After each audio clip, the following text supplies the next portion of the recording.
Hello viewers, again the bel videos لازم نوان تاسو په خدمت کې حاضر یم. نن مرګرو زموږ ټاپک ډیر زیات انټرېسټینګ دی او په دې کې کنفیوژن ډیر زیات دی چې کوم کسان ته پته نشته هغوی د خامخا کنفیوژن وي. هغه دا مرګرو چې هارډ اینډ سافټ ساوند اف سی. کو تاسو پام کړئ مرګرو نو په بعضې ټایم کې موږ د سی اواز ایز ان اس ورکو او په بعضې ځای کې موږ سی اواز ایز ان کې ورکو ایز کې ساوند ورکو لکه څنګه لکه ګوره بورډ ته ګوره مرګرو زه په وایم اگزامپل ته ګوره مرګرو لکه پنسل کې هم سی ده او په کیک کې هم سی ده. خو په پنسل کې د سی اواز اس دی او په کیک کې د سی اواز کې دی. زه به نن ډفرنس ښیم چې لکه په کوم ځای کې به موږ د سی اواز ایز اس ورکو او په کوم ځای کې به موږ د سی اواز ایز کې ورکو. صحیح شوه مرګرو چې په یو ټکي کې دننه د سی پسې ای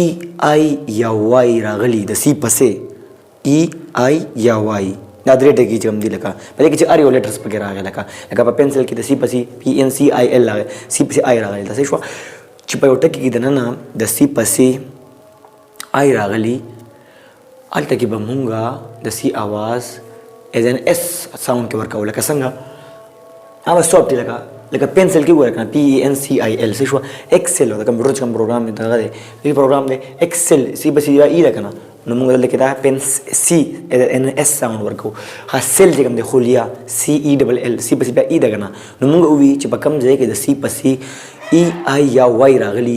لکه هغې ته به موږ وایو ایز ان اس ساوند. لکه سایکل کې ګوره ملګرو که نه سایکل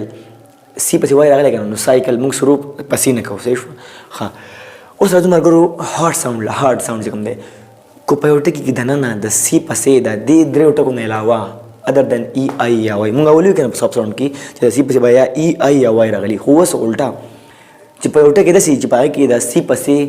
د ای آی یا وای نه علاوه چې کوم لیټرز دي انګلیش کې ای بی سی ډي ونه یادوم که نه چې د ای آی وای نه علاوه یو ټکی په سی پسې راغلی هلته کې به مونږ د سی ساوند چې کوم دی هغه مونږ ایز ا کې ساوند ورکوو.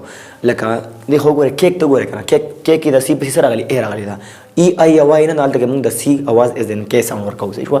کپ ته ګوره سی یو پی یو په سی پسې دی بیا یو دی که نه مونږ خو ویلو چې کو ای آی یا وای نو بیا به مونږ اس ورکوو. خو دلته کې یو ده نو دلته کې مونږ ایز ا کې ساوند ورکوو دا به هارډ ساوند شي. ښه کار ته ګوره ملګرو کار سی ای آر په سی ای آر سی پسې د ای ده پسې که نه نو دلته کې مونږ د سی اواز ایز ا کې ورکوو.